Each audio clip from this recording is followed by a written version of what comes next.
Chapter 3. Grammar. Language and grammar are expressions of a people's history, their culture and their religion. We are very often told that grammar is an artificial matter and that it is subject to change and development, and critics of the new grammar are accused of believing that our traditional grammar is somehow a special revelation from God. It is not necessary nor sensible to believe that grammar is a revelation from God in order to deny the radical relativism of the new grammar. Grammar and language are indeed relative to a culture, but the fact of a degree of relativity does not make it necessary nor sensible to affirm a radical relativism. Neither man nor his world are absolutes. They are God's creation, so that they are, first of all, relative to God, and second, to the rest of creation. There is a degree of relativity in all creation. It is the humanist who seeks an absolutism in this world by asserting a radical relativity, by reducing all things around man and in man's world to flux and change. He thereby isolates man as his new absolute. The fact that language and grammar are relative to a people's faith and history does not mean that there is therefore no element of value and truth in them.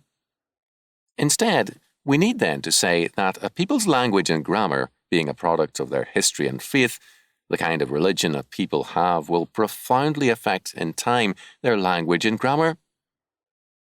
Moreover, things will have a different meaning for them because of that faith. Because of our failure to understand this, we often reinterpret the works of another culture in terms of our own world of meaning. A classic example of this is Aristotle, who would never have understood what the scholastics and moderns are talking about when they expound Aristotelian thought. For him, words such as cause, substance, law, ethics, nature, and so on had a radically different meaning. Another fact of importance is that language and grammar reflect the time sense of a people, their religious faith concerning the meaning of time. Chinese civilization has a relativism of perhaps 2,000 years or more, certainly at least 1,500 years old. The result is a language without anything comparable to our grammar and time sense. The more developed the time sense of a people, the more simple usually is their language. Chinese and various Native American Indian languages represent a wide divergence in cultural inheritance, but they have in common a high complexity. There is a subtlety of expression for the nuances of the existential moment, together with an awkwardness in dealing with the past and the future. Of the African mind and languages, we are told by an African philosopher, John Mbiti, that there is a lack of the category of the future as Western, Christian thought has developed it. The African consciousness is concerned with the past, the present, and the immediate future, and whatever does not fit into these three categories is no time. The linear concept of time is alien also to African thought. Actual time is the present and the past. If future events are a part of the constant, inevitable, and necessary rhythm of nature, they are understood and are regarded as potential time. Tomorrow, thus, is only that which occurred yesterday and today, on the whole. This idea of time is also common to much of the ancient world, Asia, and the modern man as it is now manifesting itself. Let us illustrate this time difference by citing two very similar statements with very different meanings. According to Plutarch, the temple of Isis at Sais had this inscription, quote, I am all that has come into being, and that which is, and that which shall be, and no man hath lifted my veil. End quote. Contrast this with the declaration of our Lord, quote, I am Alpha and Omega, the beginning and the ending, saith the Lord, which is, and which was, and which is to come, the Almighty. End quote. Revelation 1:8. Isis declares herself to be process, the procession of time and being. Everything has come into being of her and is identical with her, a pantheistic concept.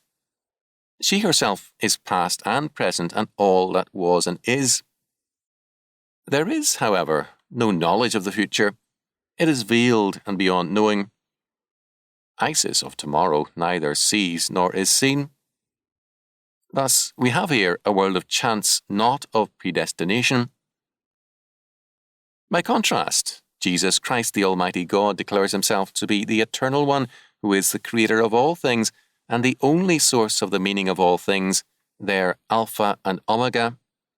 Moreover, he is the absolute predestinator of all things and shall appear or come as their judge.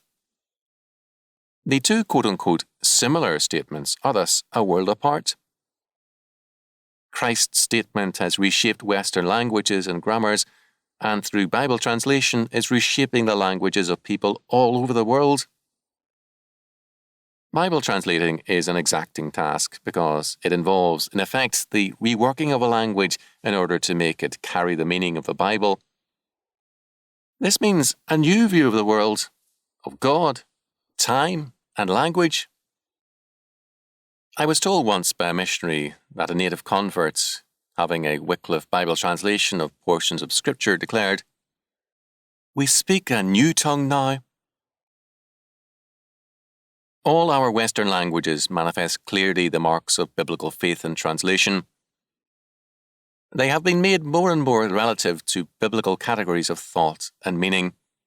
Our ideas of grammar, of tense, syntax, and structure, of thought and meaning bear a Christian imprint. Very clearly, our language and grammar are relative, but relative to a heritage of biblical faith. The new grammar is hostile to this faith and tradition. Its motivation is an existential humanism. Any compromise with it involves a radical surrender of much more than language forms.